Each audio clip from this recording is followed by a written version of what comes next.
मैं सीधी मुद्दे की बात करूंगा। बहुत सारे साथियों ने यहां अपने विचार भी दिए, अपने सुझाव भी दिए और सारे कीमती भी हैं, लेकिन जो विषय है सीईटी का, जिसमें लगभग 32,000 पद ग्रुप सी के हैं और लगभग 15,000 ग्रुप डी के हैं, यानी कि लगभग 50,000 नौकरियों का मामला है। और ये तीसरा एजिटेशन है। पहले हम पंचकुला गए थे 15 दिसंबर को, उससे अगले ही दिन आपकी ताकत से ग्रुप सी के बाकी पेपर की परमिशन मिली थी कि नहीं मिली थी? हाथ उठा करके बताओ एक बार। उसके बाद आप आए जींद, उससे अगले ही दिन मुख्यमंत्री को बोलना पड़ा था, नहीं पड़ा था? और मुख्यमंत्री ने क्या कहा था कि लोकसभा के चुनाव से पहले हम 50,000 से ज्यादा नौकरियां देंगे। मैं निवेदन करूंगा 2 मिनट के लिए गतिविधि बंद करते एक बार। मुख्यमंत्री ने कहा था कि 50,000 नौकरी लोकसभा के चुनाव से पहले देंगे और उस दिन वो ग्रुप डी का स्कोर भी आया था। आपकी मांग है 22 अप्रैल की तारीख है, उसकी सुनवाई पहले होनी चाहिए। ग्रुप सी की भर्ती डी से पहले होनी चाहिए और जो अगला सीईटी लेना है वो सरकार ले। मैं आपको ये कहना चाहता हूं, भाई एक बार शोर बंद करोगे? मैं सिर्फ विषय के ऊपर बात कर रहा हूं, एक बार रुको। पंचकुला आप आए, जींद आप आए, फिर आप हिसार में आए। एक तो आज संख्या कम है भाई। मैं गंभीर बात करूंगा, देखो बींद के बिना बारात नहीं चलती।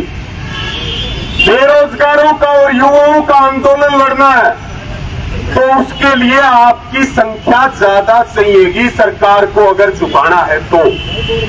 टाइम बहुत कम बच रहा है, लोकसभा के चुनाव सिर पे है।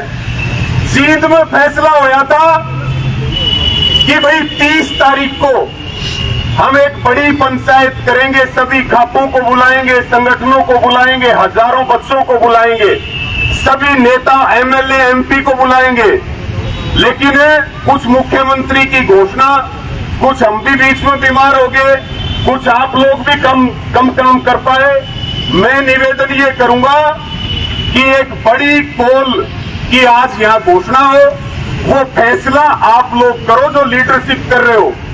और इसके साथ में उस समय भी हमने सुझाव दिया था कि एक यात्रा चंडीगढ़ के लिए निकाली जाए, पैदल यात्रा, और हम अपनी जान हथेली पे रख के और सिर पे कफन बांध के जाएंगे, या तो नौकरी लेकर के आएंगे और या मर जाएंगे, वापिस जिंदा लौट के नहीं आएंगे।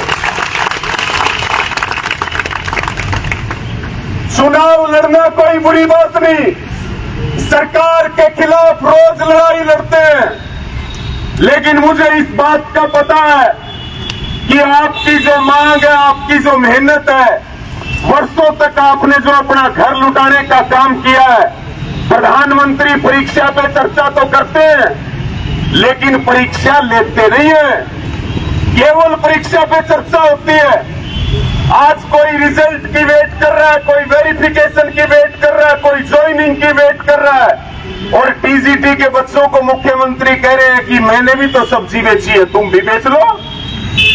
तो आप सारों से मैं यही निवेदन करूंगा, एक थोड़ा टाइम रख के एक बड़ी कॉल दी जाए और इस बात का आपको यकीन दिलाते हैं, केवल भाषण की बात नहीं है।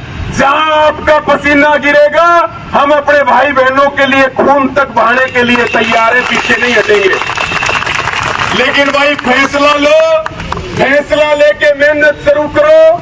जो हमारी जिम्मेवारी होगी उसको पूरा निभाने का काम करेंगे। और हमारा फिर ये सुझाव है, एक बार अपनी पूरी तैयारी करके चुनाव सिर पर आगे एक जोटा मार दो, या तो हम रहेंगे और या सरकार रहेगी, ये फैसला हो जाएगा साथियों। तो समय बहुत हो रहा, मेरी भी तबीयत खराब है, बोलने में भी दिक्कत हो रही, सभी साथियों के विचार भी सुने। पुणे में अपने अलग अलग जगहों से आए हुए सभी भाई बहनों को और जो नेतृत्व कर रहे हैं उन साथियों को ये यकीन और भरोसा दिलाता हूं कि आप फैसला लो, पूरा हरियाणा आपका साथ देने के लिए तैयार खड़ा है, पीछे नहीं हटेगा, सब आपका साथ देंगे। और वही सीधी स्पष्ट बात है, भी भाई कह रहे थे बेरोजगारी में हरियाणा नंबर 1 हो चुका है, तो एक बार हाथ उठा के विश्वास दिलाओ, आज से और अभी से इस पूरे परिवार को इकट्ठा करो, सारे विश्वास दिलाओ हाथ उठा करके। लड़ोगे कि नहीं लड़ोगे? पीछे तो नहीं हटोगे? तो भाई इकट्ठे होके जुट जाओ। ना तो आज तक कोई लड़ाई हारे और ना कोई लड़ाई हारेंगे। जैसे किसानों का आंदोलन चलता है, ऐसे युवाओं का एक आंदोलन करके और पूरे देश के नौजवानों को आप प्रेरणा देने का काम करो। आपको नौकरी मिलेगी, दूसरों को प्रेरणा मिलेगी और सरकार को सबक मिलेगा, और हम आपका छाती ठोक करके साथ देंगे। फिर अपील करता हूं, यहां से जाए तो उससे पहले एक तारीख अपनी तय कर ले और उस तारीख पे सबको इकट्ठा करके चाहे पंचायत करे और चाहे यात्रा की शुरुआत करे, लेकिन भाषणों से बात नहीं बढ़ेगी, कुछ ना कुछ कर लियो ही कर, नहीं तो मार्च में आचार संहिता लग जाएगी, उसके बाद कुछ नहीं होगा। थोड़ा सा टाइम बचा और सही टाइम पे चोट मारोगे उसका ज्यादा रिजल्ट मिलेगा। और भाई गलत टाइम पे चोट तो आप मार ही रहे लंबे समय से।